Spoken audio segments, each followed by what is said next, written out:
This video is sponsored by Squarespace, but I'll tell you more about them later. My name is John O'Dry, and if you're new here, I do pencil drawings. I do drawings kind of like this one behind me. Actually, exactly, I did the one behind me, and these are some of the other ones that I've done.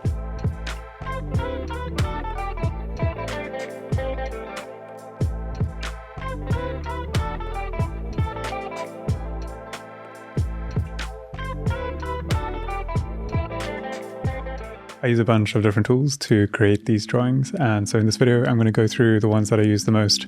Well, actually all of the tools that I use. I'm not going to go into exactly how I use all of them. That can take a super long time to explain because they also change depending on the textures and the circumstances.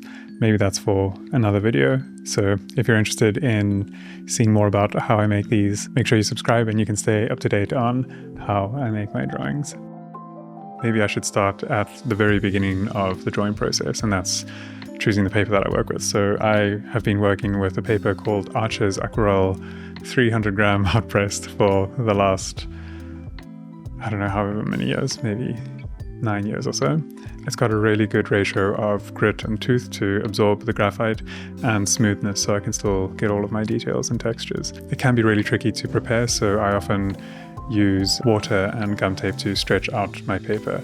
A lot of people ask me why I wet my paper, and that's the very unexciting answer. I used to really enjoy telling people that there was a magic formula or potion that I was putting on the paper to make drawings look better, but unfortunately there aren't any shortcuts. It's just to get the paper flat, but it's a really important step. Then on the topic of paper, tissue paper is another one that I use a lot. This is just to keep your paper clean, also a crucial step in having really bright, contrasty looking drawings. So often when your paper gets dirty, you remove a lot of the contrast that you might have, and those drawings can start to look dull really quickly. So having something to rest your palm on to keep your paper clean is tissue paper. Then pencils, so the Faber-Castell 9000 series graphite pencil. Mostly I use the 8B with the wood-coated pencil, but the steel-coated pencil or the mechanical pencil, I'll use 2B, B, or 2H. 2B is the softest graphite that I can get into these pencils, and H is just for really, really light work. Just a quick note on that for anyone who doesn't know the pencil grades. You go from 4H to HB, 4H being really hard, HB being kind of in the middle, but we hate HB pencils. And then we go from B to 8B, B being the hardest of the B range and going down to the softest, which is 8B. And that just refers to the ratio of clay and graphite in the pencil. So 8B has a lot more graphite in the pencil lead than clay, and it makes it a little bit softer and easy to push around and blend, which is what I like to do. Then for sharpening the pencils, I've done a lot of research into sharpening pencils. There's a couple of videos on exploring different pencil sharpeners. The trusted one is a blade. So mostly I just use a blade, but at the moment I found this green sharpener, which has been really cool to get a long tip, but it doesn't sharpen it super sharp at the tip. So then I have to use my little grinding wheel to get it super sharp, which is something that I custom built. So that's a tough one to go out and find. Otherwise, just using a blade is the best way to go. And then using a bit of sanding paper to keep it sharp. It's quite easy to just like brush a pencil against some sandpaper to try and refine that tip again. Speaking of the bench grinder, I also use it to grind down graphite to make graphite powder. So that comes from these 9B graphite sticks, and I'll use sandpaper to grind these down into a fine powder, and I'll often use that with some of my blending tools to create my dark backgrounds, and that creates a really smooth dark tone, which is really useful. Yeah, this is a crucial part of the way that I draw. Then on to some of the blending tools. So I use cotton wool quite a lot, and this is just normal cotton that you can break little nibs off, dip it in some graphite powder, and you can use that to get some really wonderful tones.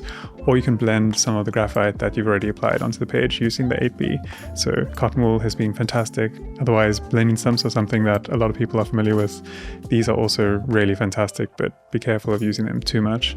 They also push graphite really deep into the paper, which is good in one sense, but bad if you need to erase it afterwards. So use them sparingly, but also a staple part of my toolbox. So I've been using brushes for the last 2 or 3 years now, and it's also changed the way that I draw quite a bit. It's really hard to find brushes that have the right thickness of bristle and flexibility to push graphite around. Either it's too soft and it's really frustrating, or it's too hard and you can't really blend very nice and it creates these streaks. So I'm looking for that Goldilocks zone, and I'm still trying to find the perfect brush. I'm kind of trying to make my own one, but that's been in the pipeline for like a year and a half, and it's just a really difficult task. The reason I love using brushes is because it moves the graphite around so gently and then makes it really easy to pull it back out, which is a dream, especially in the way that I like to work. Then on to one of the most important parts of my drawing process, erasing, which isn't just to try and remove marks that you've made, but to actually draw with the erasers. So the way that I work by applying graphite really gently onto the paper creates a graphite film almost that is extremely easy to erase, and that becomes the way that I draw as well. So often laying down my midtone with a brush or with cotton wool and then pulling the highlights and shapes back out. So often I'll use one of these, which is a kneadable eraser. This is a moldable eraser and is incredible. You can get some really cool textures with these. Otherwise, if I need something more accurate, then I'll use a precision eraser. So Tombow Mono Zero and Faber-Castell both make one of these, and you can choose whichever one works best for you. I've been using this Faber-Castell one lately, but sometimes I alternate between them. But these are really fantastic for creating really fine little lines. And then lastly, I'll use a mechanical eraser. These are a lot of fun. They're super powerful. They can destroy your drawing if you're not careful. So use these carefully. I think practice with it a little bit before you just like dive in. But what's great about this is areas that are already pretty saturated with graphite, you're able to remove almost, well, quite close to pure white again, which was something I could never do before. And with super fast spinny erasers now, those dreams are possible, which is really fun. And then lastly is just the fixative that I use. So I use a fixative called Gramboscher. I'm not sure if I'm pronouncing it right, but this is one that I found a couple of years ago, and it does a really good job of just not messing up your drawing at the end of the process. It seems to really look after your graphite work or charcoal work and not create like a yellowish tone or create splotches. I mean, within reason. Some people like hold their fixative right up against their drawings and spray, and then obviously it's going to be splotchy, but if you're at a distance, it should be pretty smooth.